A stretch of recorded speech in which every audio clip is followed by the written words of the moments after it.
சிஷியனுக்கு ஒரு சந்தேகம். உங்களை மாதிரி சாமியார்கள்லாம் ஏன் புலித்தோல் மேல உட்கார்றாங்க?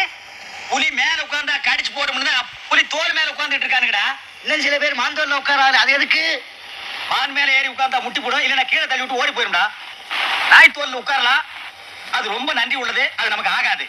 எப்பவுமே வைத்தியர் கட்டியும் கடவுள் கட்டியும் மந்திரவாதி கட்டியும் பொய்யே சொல்லக்கூடாது. அடப்பாவி, பொய்யிலே பிறந்து பொய்யிலே வளர்ந்த பூசாரி மற்றவங்கள பொய் சொல்ல வேணாங்கிறான். ஏய் நாயே நாயே, என்னை பத்தி நீ என்ன நினைக்கிற, எப்படி நினைக்கிறேங்கிறது எனக்கு நல்லாவே தெரியும்டா. நான் உனக்கு என்ன அவ்வளவு நான் உங்களை பத்தி ஒண்ணுமே நினைக்கலங்க. நான் செவனேன்னு உட்கார்ந்துருக்கேன். வந்திருக்கிற பொண்ணுக்கு என்னன்னு பார்த்து சொல்லுவியா? அவனை போட்டு அடிச்சுக்கிட்டே இருக்க. ஏயா, அவன் அடிக்கிறத நிறுத்த மாட்டியா? நீ பொத்திட்டு அங்கேயே உட்காரியா?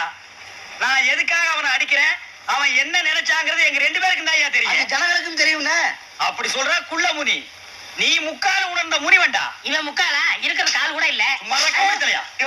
விஷயத்துக்கு வாங்கய்யா. வரலாம் முடியாது, நீ சொல்லுப்பா. பொண்ணு கல்யாண பொண்ணுங்க, நிச்சயதார்த்தத்துக்கெல்லாம் ஏற்பாடாயிடுச்சு.